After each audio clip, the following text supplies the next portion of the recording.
और अब खबर महाकाल की नगरी से।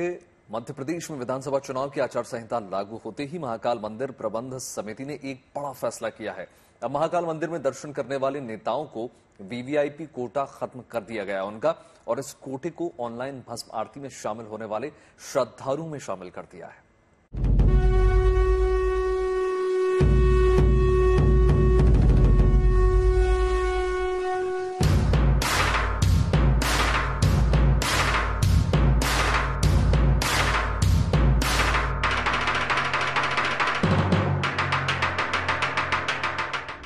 राजा हो या रंग, महाकाल के दरबार में सब एक समान माने जाते हैं। लेकिन बात जब जनप्रतिनिधियों या किसी खास वीवीआईपी की आती है तो उनके दर्शन के लिए खास व्यवस्था की जाती है।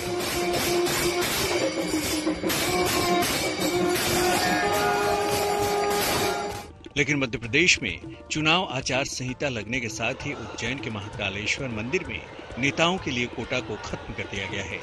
इस कोटे को खत्म करने से ऑनलाइन भस्म आरती देखने वाले श्रद्धालुओं को फायदा मिल रहा है। जो कोटा सिस्टम होता है, जिसमें पॉलिटिकल कोटा है, उस पॉलिटिकल कोटा को तत्काल प्रभाव से खत्म कर दिया और जितना कोटा था उसको उस पूरी तरीके से ऑनलाइन भस्म आरती में कन्वर्ट कर दिया। मतलब आम व्यक्ति की तरह आप जो हमारी पहले ऑनलाइन संख्या 400 हुआ करती थी वो 330 और बढ़ गई है, तो पूरा पॉलिटिकल कोटा उसमें ट्रांसफर हो गया। महाकालेश्वर मंदिर में पॉलिटिकल लोगों का कोटा खत्म करने से हर रोज भस्म आरती में शामिल होने की इच्छा रखने वालों के लिए 330 सीटों का इजाफा हो गया है। यही नहीं, नेताओं के दर्शन के लिए जो ग्रुप था वो भी डीएक्टिवेट कर दिया गया है। फिर भी अगर कोई जनप्रतिनिधि दर्शन करने के लिए आते हैं तो उन्हें शुल्क देना होगा।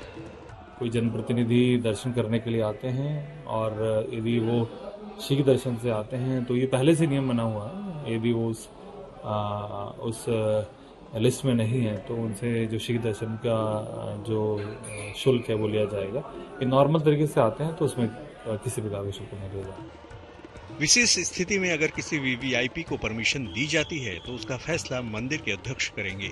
राजनीतिक आधार पर दर्शन के लिए प्रोटोकॉल व्यवस्था आचार संहिता लागू रहने तक ही बंद रहेगी।